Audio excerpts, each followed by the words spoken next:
Raise your hand if you get a little bit freaked out at the thought of getting on stage and speaking at a technical conference.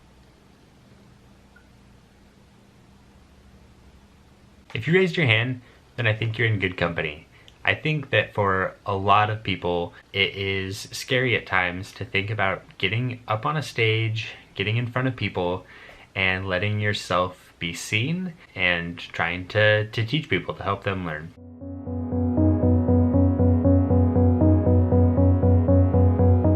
So that's really what I want to share with you in this video, is some of my learning, some of the stuff I found out throughout the course of the last couple months while I was preparing to give my first 2 Android conference talks. First thing that I want to include, and I'm leading off with it because I think that it's so important, and if there's really one takeaway from this, this would probably be it. But it's to recognize that everybody else in the audience, or whether they are watching the video online later, coworkers, random people that you've never met before, in general, I really think people are rooting for you. This is huge because I think for a lot of people, and this is definitely a big one for me, one of the concerns with speaking is that we think that people are actually not rooting for us, that they might be out to get us, or that they're hoping that we might fail or mess up or say something that's wrong. There might be people out there that are like that. That's not the majority. The majority of people actually want you to succeed. They want to learn from you. They want you to do a great job. They want to be supportive. They want to encourage more people to speak, and so they're going to be very supportive. They're going to be helpful. They're going to reach out. You're going to have people in the audience smiling, nodding, coming up to you after the fact, telling you what a great job you did. Just remember that people are rooting for you, and you have a lot of people in your corner as you're going through this process. Now that could be both prepping, before, during, after, the whole process. There's people out there that want to help you and want to see you succeed.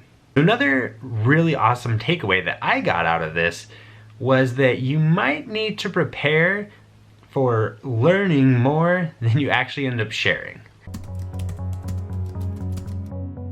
Now that might sound a little bit counterintuitive. You might think, hey, I'm the one speaking here. I should be giving more information than I am getting out of this. But for me, I found that through the process of actually preparing for the talk, there's actually so much work that goes into it that you can't help but start to learn a lot yourself. I actually feel like I probably got a lot more out of it personally than I necessarily put back out there through what I presented. And I don't think that that's necessarily a bad thing. Actually, I found that it's been a great way to learn and get to dive into topics that maybe I wouldn't have spent as much time on otherwise. You're going to learn certainly from the prep itself. You're also going to learn from all the conversations that might pop up after the fact. The really interesting parts about all of this is why I like to write, and now another reason I'm really enjoying trying to speak more often is because you get that face time. People see you, they see you sharing information or a particular message, and a lot of times they're going to have an opinion about that. And it's really interesting to then share those opinions with people, to have those discussions after the fact. And I think it's a great way to meet people and to learn. And for me, that's a huge reason of why I like to do all of this. Another interesting takeaway, it's a little bit addicting. All the nerves, all the anxiety I had leading up to my first talk in Boston, as soon as I walked off stage, and honestly, even just getting backstage beforehand, getting ready, it actually is very exciting, and you get kind of that rush of adrenaline, and then you start to share what you know, and you get comfortable, and you realize, yeah, I do kind of know what I'm talking about. I do find this fascinating. I like sharing this subject. And then you get all the conversations afterwards, people coming up to you, asking you questions, or saying that they like the talk, and that prompts a lot of interesting conversation. And so then you learn from that, and you spark new connections, and you meet new people. And all of that is, it's exciting, it's very enjoyable, it's a great way to learn. And so for me, I found that after that first one, it was like, okay, yes, sign me up. Let's do more of these. I was so excited, so amped up, and just really energized about being a part of the community and trying to learn from others and help others learn as well. And I think that's a huge part of what conferences and speaking and all this is really about, is trying to help others and just build this community that is very supportive, and we can all kind of work together to have an impact, solve meaningful problems, and hopefully have some fun doing it. We've talked about a few of the really positive aspects of stepping outside of your comfort zone and getting on stage and speaking at a technical conference. I wish I could say that it's all sunshine and rainbows, but for me, that just wasn't necessarily the case. I very admittedly have had a lot of ups and downs throughout this process. And again, like you can see in some of my other videos where I was documenting this, there were days where I was really stressed out, had a lot of anxiety or negative emotions around the thought of having to speak. So what is maybe my biggest surprise on the challenging side of things? I think that the biggest surprise for me was just that the things that I thought would be the most difficult didn't turn out to necessarily be that hard. For example, my first talk in Boston was related to Kotlin, and I was really concerned about just having enough content, having the right type of content, being able to structure and fill a 45-minute talk. And when it was all said and done, that was honestly not difficult. As soon as I started diving into the documentation, I found that I was actually having to cut a lot of things out. And same thing for my talk in Chicago. Again, I thought 20 minutes would be a breeze to fill, which it was, because I ended up having an hour's worth of content that I had to condense down into 20 minutes. And so for me, I think the biggest challenge is we're just around being comfortable enough in kind of myself to be able to put myself out there, get out of my comfort zone, and really let myself be seen and have the confidence and courage to give the talk and share my experiences, my thoughts and opinions. Side of self-doubt, anyone? No? Just me? If you're feeling those thoughts of anxiety or self-doubt, remember that you're not alone. So that's one of the things I wanted to show, both in documenting the process and in this video, is that everybody I think feels that way, especially starting out. So if you're in that space, totally normal.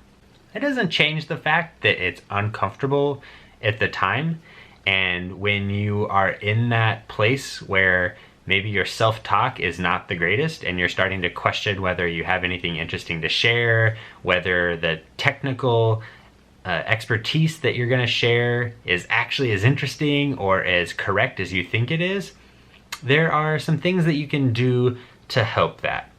Allow yourself to feel that. Don't make yourself feel bad for being scared or being nervous or anxious.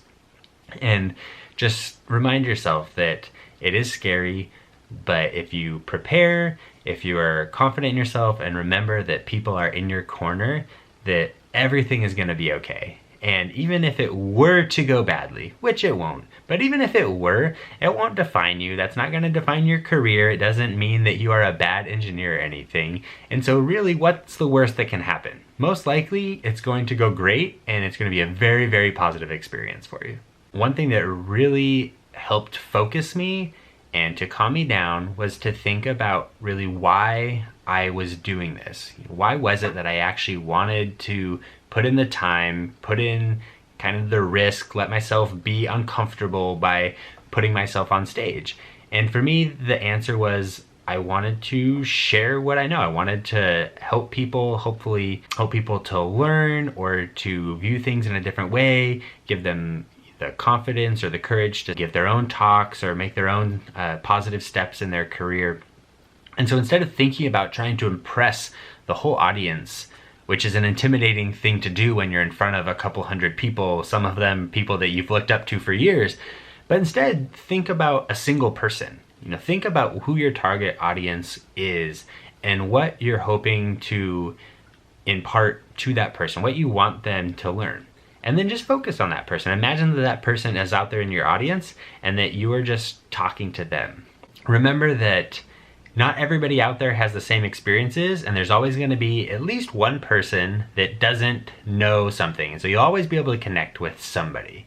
Another interesting thing that I personally discovered was just how much work actually goes into a talk. I was kind of surprised at just how much work I really put in, all the research that goes into it, making sure that things are clear and they flow correctly. I think this again gets into what I mentioned before of how much you can learn from it, because you're spending so much time diving into documentation or just formatting your thoughts that it forces you to really dig deeper into these subjects. It really strengthens your understanding of the topics or strengthens your opinions.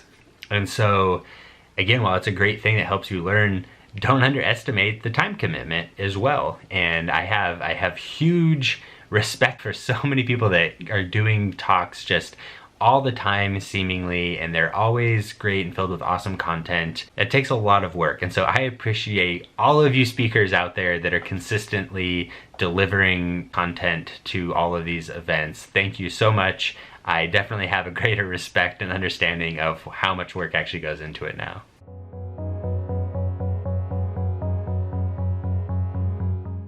I really can't encourage you enough to share your thoughts, opinions, and perspectives.